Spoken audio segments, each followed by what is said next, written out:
देखिए most most important question आप लोगों को करवा रहे हैं। इसके अंदर आप लोगों का डायरेक्टली फंक्शनल गिवन नहीं है। तो सबसे पहले हम लोग क्या करेंगे, देखिए हमें क्या दिया हुआ है, एक कर्व पर हमें इस तरीके से चलना। देखिए पहले पढ़िए, find the curve the time taken along which the list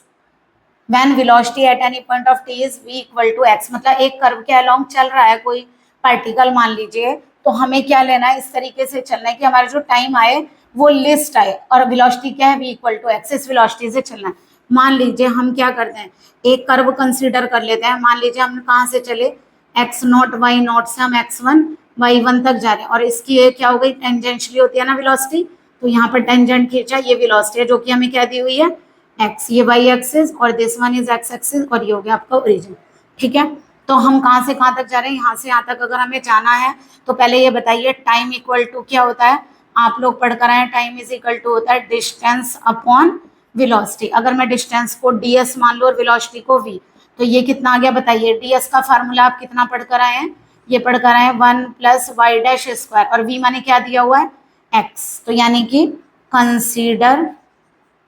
क्या मानेंगे फंक्शन हम, आई वाई एक्स इक्वल टू क्या मानेंगे, under root 1 plus Y dash square upon x. Time ही तो निकालना है, टाइम ये रहा, और इस टाइम से हमने आई वाई एक्स बना लिया। और यहाँ पे लिमिट क्योंकि एक्स के, क्योंकि इसकी वैल्यू क्या होती है ds के under root 1 plus Y dash square dx, और तो लिमिट लेंगे यहाँ पर वैल्यू की। ठीक है, तो यहाँ आप ऐसे लिख कर दिखाइए ds इक्वल टू कितनी वैल्यू हो गई dx, तो इसका यहाँ करेंगे integral x not to x1, ये हो जाएगा आप लोगों का टोटल टाइम, जिसे हमने आई वाई एक्स कंसिडर कर लिया। चलिए अब ये बताइए, जनरली हम आई वाई एक्स क्या लेकर चलते हैं, यहाँ लीजिए एक्स नॉट से एक्स वन तक, क्योंकि हम कहाँ से कहाँ तक चले, एक्स नॉट से एक्स वन। अब बताइए जरा, हम जो कंपेयरिंग करते हैं जनरल फंक्शन वो क्या लेकर चलते हैं, F X Y Y dash D X, ये लेते हैं। तो हमारा जो F X Y Y dash हुआ वो आएगा आप लोगों का under root 1 plus Y dash square upon X. देखिए इस बार भी फंक्शन में y नहीं है, तो इसका मतलब इसका del F upon del Y तो क्या आ रहा है 0, और del F upon del Y dash करें तो कितना होगा 1 अपॉन एक्स, इसका करिए क्या होगा 1 upon 2, 1 plus Y dash square की power minus 1/2 into 2y dash, ये कैंसिल। तो देखिए आप लोगों की जो यूलर्स इक्वेशन होती है, जो आप यूलर्स इक्वेशन लेते हैं वो क्या होती है, देखिए फर्स्ट लेक्चर आप प्लीज देख लीजिएगा, तभी आप लोगों को ये क्लियर होगा यहाँ पर हम ये वैल्यू क्यों लगा रहे हैं, या फिर कर्व किस तरह से ले रहे हैं, किसे एक्सट्रीमल कहते हैं, कैसे फंक्शनल लेते हैं। तो del F upon del Y 0 है, डी अपॉन डी एक्स। अब यहाँ देखिए del F upon del Y dash क्या आएगा, ये आ रहा है Y dash upon x under root 1 plus Y dash square, minus है ना, तो अगर माइनस होगा तो अब देखिए इसका अगर डिफरेंशियल 0 है तो किसके इक्वल होगा, ये कांस्टेंट के, और -1 0 नहीं होगा, पहले -1 हटा सकते हैं यहाँ से, है ना। कभी आप सोचे कि हमने माइनस कहाँ कर दिया, इक्वल टू किसके हो गया सी के। अब देखिए अगर इस क्वेश्चन को आप लोगों को सॉल्व करना है, यहाँ एक्स अगर केवल वाई डैश होता तो वही पहले की तरह हम क्या करते, स्क्वायर करते और क्वेश्चन सॉल्व हो जाता हमारा। बट देखिए यहाँ पर एक्स है, इसका मतलब आप लोगों को यहाँ कोई वैल्यू एज्यूम करनी होगी जो आप लोगों की आइडेंटिटी को इजी कर दे, और ये एक्स निकल कर आ जाएगा आप लोगों को। तो देखिए प्लस में है ना, तो बताइए कौन सी आइडेंटिटी है जो 1 प्लस किसी वैल्यू को ट्रिग्नोमेट्रिक फंक्शन में करने पर आप लोगों की ये वैल्यू स्क्वायर रूट से बाहर आ जाए। आप पढ़कर आए 1 plus tan square theta sec square theta, तो सेक थीटा आ जाएगा ना, तो यानी कि लेट वाई डैश को हम कितना एज्यूम कर लें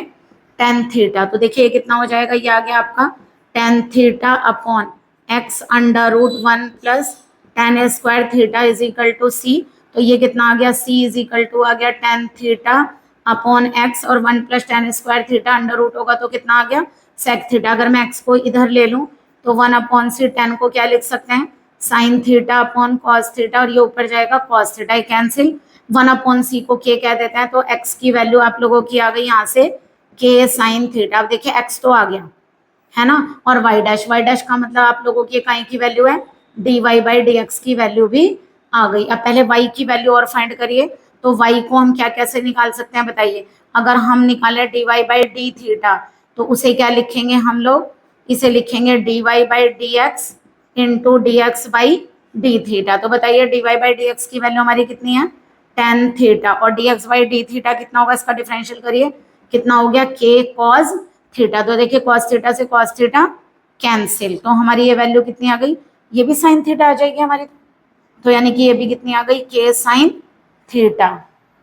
फिर दोबारा एक बार चेक करिए, dy by D theta is dy by D X into D X by D theta. dy by D x को हमने क्या लिया, tan थीटा, और dx बाई डी थीटा इसका डिफरेंशियल करेंगे, ये आ गया हमारा k cos थीटा, है ना, sine upon cos, cos cancel, तो कितना आ गया k साइन थीटा। तो यानी कि हमारी यहाँ से dy बाई डी थीटा की वैल्यू कितनी आ गई, k साइन थीटा। आगे करवाते हैं, x और y आ जाएगा, हम उसमें से थीटा को एलिमिनेट करके इक्वेशन बनाएंगे, तभी हमारी इक्वेशन y और x में आएगी और हम कर्व निकाल पाएंगे। देखिए ये वैल्यू आप लोगों को एक बार और सिखा देते हैं, क्या वैल्यू आई है हमारी dy बाई डी थीटा, तो कैसे लिखेंगे, dy by D X into D X by D theta, लिख सकते हैं ना dx, तो dy बाई डी थीटा, बताइए dy बाई डी एक्स माने y डैश, और वो वैल्यू आप लोगों की कितनी है tan थीटा, और यहाँ से dx बाई डी थीटा, क्योंकि x माने k साइन थीटा, तो डिफरेंशियल होगा कितना आ गया k cos थीटा, यहाँ से dy by D theta, tan theta को क्या लिखेंगे, sine theta upon cos theta into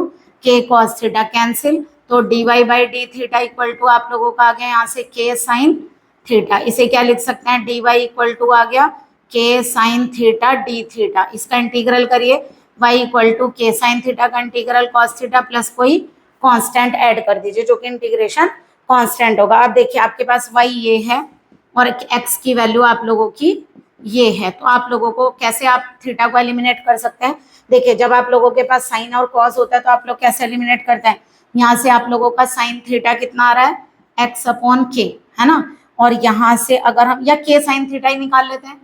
क्योंकि k साइन थीटा भी तो आ जाएगा, और यहाँ से k cos थीटा निकाल लीजिए, तो k cos थीटा कितना हो गया y माइनस c, अगर हम दोनों का स्क्वायर करके ऐड कर दें तो k स्क्वायर कॉमन आ जाएगा, और यहाँ से कितना आ गया x square plus y minus c का होल स्क्वायर, ये 1 हो गया, तो k square is equal to x square plus y minus c का होल स्क्वायर, तो ये आप लोगों का वो